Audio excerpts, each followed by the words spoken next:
दासिमै बिराद मोजाङै शान्तिपूर्ण भाबै सोलिगासिनो दङ फुंनिफ्रायनो गथ'फ्रा एकदम माने डिसिप्लिन भाबै लाइन जानानै मोजाङै मोजां भट होगासिनो दङ दा भट जाखांनानै जोंना दा काउन्टिं सोलिगासिनो दं काउन्टिंआ जोंना 6 राउन्ड सोलिगोन 6नि मादाव दा थार्ड राउन्डआ जोब्बाय जोंना दा 4th राउन्ड सोलिगासिनो दङ रिजाल्ट फैहांगासिनो दङ आरो हपफुलि आरो एनादार 1 घन्टानि मादाव जोबसिगोन आरो हिसाबै सोर बादायलायनाय जिएसआव सोर दङ जोंनाव दा नुदों मोननै प्रत्येकटा पस्टआवनो जोंनाव गासै खयथा पस्ट दंमोन 6टा ना 6टा 12 पस्ट दं 12टा पस्टआवबो सानैल' कन्टेस्टेन्ट दङ ओंखायनो एसे टाफ कन्टेस्ट जालायगासिनो भेरि इन्टारेस्टिं आरो टाफ कन्टेस्ट जालायगासिनो दङ गभर्नमेन्ट कलेजनि स्टुडेन्टस अर्गानाइजेसननि जे बिसायख'थिखौ लानानै गोबां चर्चा जाबाय थादों बायह्रायावबो फ्राय माने पलिटिसियाननिसिना बाहाय गोबां चर्चा जाबाय थादोंमोन बायद' ओंखायनो बेसेबांसो सैथो बेफोरो मददफ्रा माबायदि बेखौ जों मिथिया जोंनावथ' गथ'फ्रा गासिबो फ्रेन्डलि भाबै कन्टेस्ट खालामदों बायह्रानि खुनु इलिमेन्ट्स जों बाहाय नुनो मोनाखै आरो बे जोंनाथ' एभ्रि इयार बे जाखायो सोलिखायो कन्टेस्ट जालायलायखायो ओमफ्राय बेबायदि जेबो थासारि गैया मोजाङै सोलिगासिनो शान्तिपूर्ण भाबै सोलिगासिनो दं ओरैनो इलेक्सनाथ' फुंनिफ्राय स्टार्ट जादों नालाय 9:30निफ्राय ओमफ्राय दा बहुद फ्रि फेयार एन्ड स्मुथ वेआव कन्डाक्ट जागासिनो दं आरो सोलिगासिनो दङ दा काउन्टिं सेसना सोलिगासिनो दङ दाबो माने बिसिनि कम्पिटिसनखौ नायनो थाङोबा रिजाल्टआ एकदम नेक टु नेक आरो कम्पिटिसन समान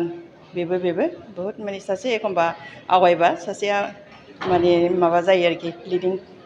एखमबा सोरबा सासेया खमायलाङो बेबायदि आरोखि नेक टु नेक कम्पिटिसन जेसेबांथो बहुत कास्ट जादों बायदि जिहेतु जों मिथिगौ गभर्नमेन्ट कलेजाव 4,000निबो एबाब स्टुडेन्ट बाहाय दङ होननानै जों मिथिगौ बेसेबां कास्ट जादों कास्टआ 48% कास्ट जादों भटआ सोब जनगोष्ठिनि बा सोब क्लासनि होदों सब क्लासनि होदों बयबो फैजोबदों दस्रा कमिउनिटिनिफ्राय बयबो फैजोबदों आरो माने जाखिनि फैदों बिसोरो मोजाङैनो होलाङो आरो जेबो दावराव दावसि खालायाखै बहुद मोजाङै सोलिलांदों ओमफ्राय उनावहाय बिनि उनावबो रिजाल्टनि उनावबो गथ'फ्रा जाय माने एक्सेप्ट खालामगोन आरो जाय जेनदोंबा जेनदों आरो जाय देरहादों जेननाय देरहानायाथ' थाखायो आं दिनैसिम गाज्रि नुवाखै दिनै जोंना माने प्रसेसआ 10 दिननिफ्रायनो सोलिबोयो दासिमबो केम्पेइनाव बा बिसिनि जेनोखि माने फार्स्ट प्रसेसनिफ्राय आरो दासिमबो जेबो माने गाज्रि बिदि माबा देखायनाय नुवाखै आरो आं बिसोरखौ मोजाङैनो सोलिलांदों मानिलांदों जों जेखौ बुंदों बेखौ मानिजोबलांदों गतिके आङो बिसिनि माने जेरै रिजाल्ट बेबायदिनो बिसोर एक्सेप्ट खालामगोन होननानै सानो आरो आं मोजां आसा खालामो आरो गथ'फ्रा जायफोर देरहागोन खारन बिसोरो दा मेचियर जाबोबाय बिसोरो फिट केन्डिडेटखौनो होगोन आरो जाय लिड खालामगोन गथ'फ्रा फिउचाराव बिसोरबो मोजाङैनो माने गावसिनि एक्टिभिटिसफोरखौ मावलांगोन आरो बिदि होननानै आं आसा खालामबाय गथ'फोरखौ एसे नोंनि बेक्तिगत एनालाइसिस हिसाबै सोरखौ देरहागोन बायदि होननानै सानो सोरनि केम्पेइना स्ट्रंसिन जादोंमोन गभर्नमेन्ट कलेजनि इन राउन्डआव जोंथ' बेवहाय बेबायदि नायनो थाङा आरो जोंनि केम्पासनि सिङाव खिनिखौ आं बुंनो हागोन बाहेरायाव माबायदि जादों आं बेखौ मिन्थिया जोंना माने सिस्टेमा ओरैबायदि जास्ट 3 days आगोल जोङो माने अपेन डिबेट सेसन होयो बावहाय मोननै माने कम्पिटिटरखौ आरो सानैखौबो जोङो एखेलगे गसंहोयो ओमफ्राय बिसोरो गावसिनि स्पिचखौ लाखियो गावसोर मा खालामगोन गावसिनि अबजेक्टिभ्स एम्सफोरखौ गावसोर बे मिटिङावनो बुंगोन बिसोरनो अपेन सेसनाव ओमफ्राय बिनि गेजेरावनो गथ'फ्रा माने सायख'नानै आरोखि जाय फिट केन्डिडेट बिसोरनो भट होयो आरो ओमफ्राय बिनि एक्सट्रा माने कलेजनि बाहेरायाव मा केम्पेइन खालामदों आं बेखौ जेबो मिथिया ओमफ्राय सानैनिखौबो आं माने स्ट्रंखौनो नुदों आरो आंनि अबजारभेसनाव आरोखि